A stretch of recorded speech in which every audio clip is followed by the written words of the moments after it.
విజయదశమి సందర్భంగా దుర్గా గుడి ఉత్సవాలు, విజయదశమి ఉత్సవాలు కూడా జరిగింది. దాని సందర్భంగానే విజయవాడ ఉత్సవ్ అనే ఒక ఉత్సవాన్ని కూడా మీరు చేశారు. ఎందుకు ఒకవైపు విజయవాడలో దుర్గ గుడికి విజయదశమి ఉత్సవాలు జరుగుతున్న నేపథ్యంలో విజయవాడ ఉత్సవం ఎందుకు ప్యారలల్గా చేయాలనిపించింది మీకు? అది చేసిన తర్వాత తుస్సుమనిందంట కదా అది. వర్షం పడింది, మొత్తం కూడా షాపులన్నీ ఎత్తేసినారు, అసలుకి నానా గందరగోళం జరిగింది, డబ్బులు బయట వసూలు చేసినారని ఆరోపణలు పెద్ద ఎత్తున, అనుకున్న స్థాయిలో జరగలేదు అనేసి ఒక పక్క ఆరోపణ. ఎందుకు చేయాలనిపించింది? విజయవాడ ఉత్సవ్ మీరు తప్పితే నాకు ఎవరు చెప్పలేదు, తుస్సు అనిపించింది. అతి బ్రహ్మాండంగా సక్సెస్ అయింది. ఒక్కరోజు కూడా వర్షం పడలా.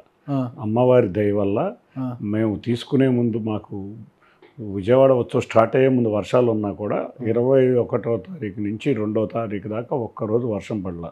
అత్యంత భారీగా బ్రహ్మాండంగా విజయవాడ నగర ప్రజలు బ్రహ్మాండంగా ఎంజాయ్ చేశారు. ఆ కార్యక్రమాన్ని మీరు గౌరవ ముఖ్యమంత్రి గారు 20 సార్లు చెప్పారు ఎక్కడైనా కానీ, విజయవాడ ఉత్సవం బ్రహ్మాండంగా చేశారు. అట్లా అన్ని చోట్ల ఉత్సవాలు రావాలి. అసలు విజయవాడ ఉత్సవం గురించి మనం ఆలోచిస్తే విజయవాడకి అమ్మవారిని దర్శించుకోవడానికి 1.5 నుంచి 2 లక్షల మంది భక్తులు వస్తున్నారు ప్రతిరోజు. దసరా టైంలో, నవరాత్రుల టైంలో మనం చూస్తే ఒక హౌరా ఉత్సవం అని, ఒక మైసూరు ఉత్సవం అను, ఒక అహ్మదాబాద్ ఉత్సవం అను దసరా సందర్భంగా జరుగుతూ ఉంటుంది. కానీ అత్యంత భక్తులు వచ్చే విజయవాడ నగరానికి ఏ రోజు కూడా ఆ ఉత్సవం వచ్చిన భక్తులు వచ్చిన గంటలోనే వెనక్కి వెళ్ళిపోవటం, లేకపోతే ఎటువంటి కార్యక్రమాలు లేకపోవటం వల్ల చాలా ఇబ్బందికరమైన పరిస్థితులు వచ్చింది. ఆ సమయంలో మేము విజయవాడ ఉత్సవం అనే కార్యక్రమం పెట్టడం వల్ల ఒక 10,000 మంది భక్తులైనా కూడా విజయవాడ నగరంలో ఉన్న చిరు వ్యాపారుల యొక్క జీవనోపాధి కల్పిస్తుందనే ఉద్దేశంతో మేము పెట్టుకున్న కార్యక్రమం విజయవాడ ఉత్సవం. ఎక్కడైనా కూడా టూరిజం వాళ్ళ వరల్డ్ మొత్తం మీద టూరిజం అనేది చాలా స్ట్రాంగ్ ఎకానమీ అయిపోయింది. మనం చూస్తే ఆ రోజు ఎప్పుడో చెప్పారు మా ముఖ్యమంత్రి గారు, ఏ ఇజం ఉండదు టూరిజం ఉంటుందని. అట్లాగే మేము స్పిరిచువల్ టూరిజం దసరా సందర్భంగా విజయవాడలో స్పిరిచువల్ టూరిజం ఉండాలి, టూరిజం సర్క్యూట్ తీసుకురావాలి. అత్యంత బ్రహ్మాండం చేశాం. మొట్టమొదటిసారిగా ఉపరాష్ట్రపతి గారు మొట్టమొదటి పర్యటన ఉపరాష్ట్రపతి అయినాక విజయవాడ వచ్చారు. కేంద్ర టూరిజం మంత్రి గారు షెకావత్ గారు విజయవాడ వచ్చారు. కేంద్ర మంత్రులు వచ్చారు, గవర్నర్లు వచ్చారు, మాజీ ఉపరాష్ట్రపతులు వచ్చారు, గౌరవ ముఖ్యమంత్రి గారు వచ్చారు, లోకేష్ గారు వచ్చారు, రాష్ట్ర మంత్రులు అందరూ అక్కడే ఉన్నారు. ఎంత భారీగా జరిగిందంటే 4 ప్లేసుల్లో పెట్టాం. సార్ ఒకటి గుర్తుంచుకోండి, మనకి కళలు కళాకారుల్ని పోషించాలి. విజయవాడ అంటే ఒక కళల రాజధానిగా ఉండేది మనకు. ఆ టైంలో సాంస్కృతిక రాజధానిగా ఉండేది. గత కొన్ని సంవత్సరాల నుంచి ఎక్కడ సాంస్కృతిక కార్యక్రమాలు ఉండట్లా. సినీ కార్యక్రమాలు ఎన్నో జరిగాయి. విజయవాడ అంటే ఒక సినీ రాజధాని, ఒక సాంస్కృతిక రాజధాని. అటువంటి విజయవాడలో పూర్వ వైభవం తీసుకురావడమే కాకుండా మైసూరు ఉత్సవం ఎందుకు ఉండాలి, విజయవాడ ఉత్సవం ఎందుకు అవుతుంది దసరాకి అనే దాంట్లో ప్రయత్నం చేశాం. దీనివల్ల ఒక 3,000 మంది పేద కళాకారులకి మేము జీవనోపాధి, ఆ నెల రోజులకి జీవనోపాధి ఇచ్చాం. ఎప్పుడెప్పుడో మనం మర్చిపోయాం. తోలుబొమ్మలాటలు, గర్రగర్రలు, తర్వాత ఇటువంటి ఎన్నో కళాకారులను తీసుకొచ్చాం. శ్రీకాకుళం నుంచి చిత్తూరు దాకా ఎంతోమంది కళాకారులు వచ్చి రకరకాల ప్రదర్శన చేశాం. మనం చూస్తే ఒక రిపబ్లిక్ డే పెరేడ్ ఉంటుంది. అట్లా కాకుండా మేము కళాకారులతో పెరేడ్ పెట్టాం. బందర్ రోడ్లో కళాకారులతో పెరేడ్ గౌరవ ముఖ్యమంత్రి గారు ఒక స్టేజ్ మీద నుంచి చూస్తే ఎంతమంది భేద కళాకారులు ఆయన ముందు ప్రదర్శన చేసి ఎంత ఆనందపడ్డారండి. చూస్తే అన్ని చోట్ల కేరళ రాష్ట్రంలో కళాకారులను పోషిస్తారు. మేము ఎప్పుడన్నా కమిటీ టూర్స్కి వెళ్తే 5 స్టార్ హోటల్లో అక్కడ కథకళి కానీ లేకపోతే అక్కడ ఉన్న యుద్ధ విద్యలు కానీ చూపిస్తా, కళాకారులు బ్రహ్మాండంగా ఉన్నారు. కాబట్టి మా యొక్క చిరు ప్రయత్నం వీళ్ళందరినీ తీసుకురావడం. దీనివల్ల ఏమైందంటే దాదాపు 8 ఉత్సవాలు రాబోతున్నాయి. విశాఖపట్నం ఉత్సవం రాబోతుంది, కోనసీమ ఉత్సవం రాబోతుంది. ఇట్లా ప్రతి చోట్ల కూడా ధర్మవరంలో మంత్రి గారు ఉత్సవం పెట్టబోతున్నారు.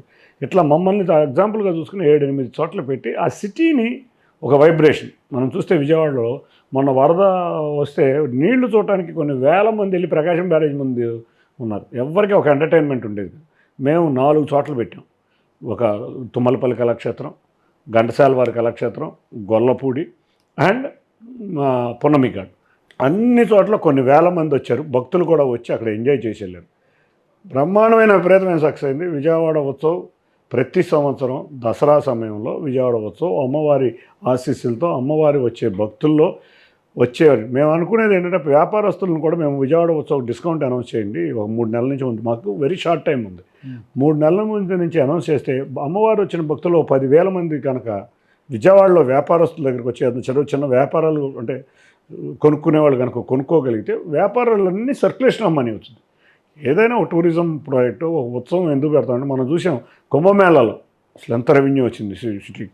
అదే కాన్సెప్ట్తో పెట్టిన ఉత్సవం విజయవాడ ఉత్సవం బ్రహ్మాండంగా సక్సెస్ అయింది, అందరూ ఆనందించారు. లాస్ అనేది నేను భరించడానికి రెడీగా ఉన్నా, నేను భరించా లాస్, నేను భరించి కలెక్షన్లు బాగానే చేశారు. ఏ రూపాయి ఒక్కడి దగ్గర మేము తీసుకున్నామండి, ఎక్కడా అది రాలా, ఇంతవరకు రాలా, ఎక్కడ కూడా విమర్శ రాలా. మీడియా సర్కిల్స్లో అయితే అది జరుగుతుంది. మీడియా సర్కిల్స్లో ఎవరినైనా అడగండి, ఒక్క రూపాయి మేము తీసుకోవాలి, ఒక్క రూపాయి కూడా చందా తీసుకున్నాం. మరి డబ్బులను ఎవరు పెట్టారు ఉత్సవ్కి? ఒక కమిటీ ఏర్పాటు, ప్రభుత్వ కార్యక్రమం కాదు, కమిటీ ఏర్పాటు చేసాం. కమిటీలో మొత్తం అందరం భరించాం. సొసైటీ ఫర్ వైబ్రెంట్ విజయవాడ అని ఒక సొసైటీని పెట్టి విజయవాడలో ఉన్న ఒక 100 మంది ప్రముఖులు దాంట్లో పెట్టి ప్రతి సంవత్సరం దీన్ని చేద్దాం. ఫస్ట్ సంవత్సరం లాస్ వస్తుంది, రెండో సంవత్సరం లాస్ వస్తుంది అని కూడా మేము ప్రిపేర్ అయ్యాం. మూడో సంవత్సరం నుంచి సెల్ఫ్ సస్టైన్ అవుతుందని మేము ప్రిపేర్ అయ్యి మేము చేసాం. ఫస్ట్ సంవత్సరం కోర్టుకు వెళ్ళారు కదా దాని మీద. అది కాలేదు అసలు. అదే మీరు విజయవాడ ఉత్సవం అంటే ఏంటో తెలుసుకోవాలి. దాంట్లో ఒక భాగం ఎగ్జిబిషన్ స్థలంలో నిర్వహించకూడదు, అది ఇబ్బందికరం అవుతుంది, కోర్టుకు వెళ్ళారు కదా దాని మీద. ఎగ్జిబిషన్ సొసైటీ ల్యాండ్ మీద కోర్టుకు వెళ్ళారు, విజయవాడ ఉత్సవం మీద వెళ్ళారు. కానీ సుప్రీంకోర్టు హైకోర్టుకి వెళ్ళారు, హైకోర్టు చివాట్లు పెట్టింది, సుప్రీంకోర్టుకి వెళ్ళారు. మీరు ఎవరన్నా అడిగింది సుప్రీంకోర్టు మేము భక్తులు అన్నారు. గవర్నమెంట్కి ఇబ్బంది లేనిది, అక్కడ ఉన్న గుడికి ఇబ్బంది లేనిది, ఎవరికి ఇబ్బంది లేనిది, మీకేంటి శుభ్రంగా ఉత్సవం చేస్తుంటే బోర్డు అంతమంది జీవనోపాధి వస్తుంది, ఉత్సవం చేయమని సుప్రీంకోర్టు దగ్గర కూడా చివాట్లు తిని సుప్రీంకోర్టు పర్మిషన్ వచ్చింది. ఎన్నో అడ్డంకులు సృష్టించాలని వైసీపీ నాయకత్వం కృషి చేసింది, ఎవరి వల్ల కాదు. చక్కటి బ్రహ్మాండంగా విజయవాడ ఉత్సవం. వాళ్ళకేం అవసరం అంటే పేరు రాకూడదు. మీకు ఎందుకు చేస్తుంది వైసీపీ డ్రామాలు ఇవన్నీ రోజు జరిగే రాజకీయం అదే కదా. ఏం చేస్తారు ఎందుకు? వాళ్ళకేం అవసరం అంటే వాళ్ళకి రాష్ట్రం బాగుండటం ఇష్టం ఉండదు, రాష్ట్రం అభివృద్ధిలోకి వెళ్ళటం ఇష్టం ఉండదు, సంక్షేమం ప్రజలకి రావడం ఇష్టం ఉండదు. సైకో మనస్తత్వం. ప్రజలు బాధల్లో ఉంటే ఆనందంగా ఉండే వ్యక్తి జగన్ రెడ్డి. కాబట్టి ఆ జగన్ రెడ్డి చేసే విచిత్రమైన విన్యాసాలు. ఒక్క సాక్షి పేపర్ తప్పితే ఇంకా ఏ పేపర్లోనూ దీని గురించి నెగిటివ్ లేదు. అది కూడా ఉత్సవం స్టార్ట్ అయిన కాంచి ఆ సాక్షి పేపర్ కూడా బంద్ అయిపోయినాయి వార్తలు. ప్రజలు ఎక్కడ అడ్డం తిరుగుతారో అని అక్కడి నుంచి బంద్ అయిపోయి మా వార్తలే రాయటం మానేసింది.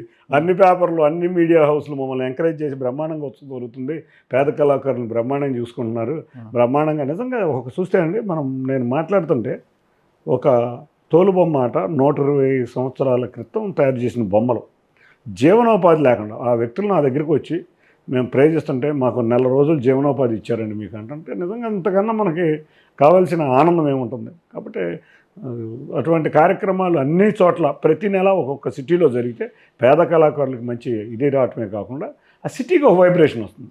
విజయవాడ ఉత్సవాన్ని ఇవాళ దేశం అంతా చెప్పుకుంది. ఉపరాష్ట్రపతి గారు వచ్చారు, ఉపరాష్ట్రపతి గారు వచ్చేప్పటికి దేశం అంతా చెప్పుకుంది. రేపు వచ్చేప్పటికి ఒక 20 మంది అన్ని అంబాసిడర్స్ని తెచ్చుకుంటాం.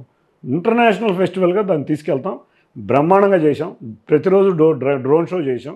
డ్రోన్ షో ప్రతిరోజు చేయటం అనేది మామూలు ఇష్యూ కాదు. క్రాకర్ షో చేసాం, డ్రోన్ షో చేసాం. వర్షాలు పడకుండా ఉండుంటే ఇంకా మాకు కొంచెం గ్యాప్ ఉండి ఇంకా బాగా చేసేవాళ్ళం. నెక్స్ట్ టైం వచ్చే విజయవాడ ఉత్సవ్ 2.0 అతి భారీగా ఉండబోతుంది. అవునా? ఇది ఇంకా ప్రతి ఏటా ఆనవాయితీగా ఒక విజయవాడకి నిజంగా విజయవాడలో టూరిజం సర్క్యూట్ డెవలప్ అవ్వాలి మాకు కోరిక. ఓకే, బొమ్మ తిరిగి పడి 2029లో వైసీపీ మళ్ళీ అధికారంలోకి వస్తే అప్పుడు ఎలా? కమిటీ అది మేము గవర్నమెంట్ చేయట్లేదు కదా, గవర్నమెంట్ అప్పుడు ఆ గవర్నమెంట్ ఒప్పుకోదు. అసలు మేము ప్రైవేట్ ఆర్గనైజేషన్ చేసుకునే కార్యక్రమం ఆ గవర్నమెంట్ ఒప్పుకోదు. రావాలి కదా జీవితంలో. ఒక పులివెందుల్లో జరిగిన జడ్పీటీసీ ఎలక్షన్లోనే డిపాజిట్ కోల్పోయిన వ్యక్తి. ఎక్కడైనా టఫ్ ఫైట్ ఉంటుందంటే ఓకే, టఫ్ ఫైట్ లేకుండా deposit one side election deposit. ఇప్పుడు ఒక విషయం చెప్పాను, కుప్పంలో వాళ్ళు ఎలా చేశారు, కుప్పంలో వాళ్ళు ఎలా బల ప్రదర్శన చేసి టీడీపీ వాళ్ళని బెదిరించి వాళ్ళు ఎట్లా వన్ సైడ్ చేసుకున్నారో వాళ్ళు పులివెందుల్లో కూడా అదే. వాళ్ళు తక్కువ ఏం చేయలేదు, కుప్పంలో వాళ్ళు వీరులు చేశారు, పులివెందులో మీరు అదే చేశారు. అందరికి తెలిసిన ఎక్కడ మాకు మేము చాలా చోట్ల ఎలక్షన్లో లాస్ట్ టైం నుంచోలేము. మాకు ఎక్కడ డిపాజిట్లు కోల్పోయి మా నాయకుడు సొంత నియోజకవర్గంలో డిపాజిట్లు కోల్పోయిన పరిస్థితి లేదు. ఎంత వన్ సైడ్ ఉన్నా, ఎంత వన్ సైడ్ ఎలక్షన్ అని మీరు అన్నా అది వన్ సైడ్ ఎలక్షన్ కాదు, ప్రజల్లో ఉన్న వ్యతిరేకత అని మేము అంటాం. కానీ డిపాజిట్లు కోల్పోవడం ఏంటండి? జీవితంలో హిస్టరీలో పులివెందుల హిస్టరీలో డిపాజిట్ కోల్పోవడం, ఎంత గవర్నమెంట్ ఉన్నా డిపాజిట్ కోల్పోవడం ఉందా? అంటే ఎంత వ్యతిరేకత ఉంటే డిపాజిట్లు కోల్పోతారు.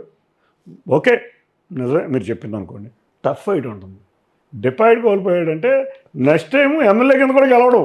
జగన్ రెడ్డికి గెలిచే ఒక సీటు కూడా లేదని లెక్క. కాబట్టి ప్రజల్లో వ్యతిరేకత, మంచి ప్రభుత్వం మీద ఆదరణ. ఓకే, సరే, మంచి ప్రభుత్వమా ఎవరిది ముంచే ప్రభుత్వం ప్రజలు తెలుసుకుంటారు. మనకు వాళ్ళు ముంచే ప్రభుత్వం తెలుసుకొని మీకు అవకాశం ఇచ్చారు.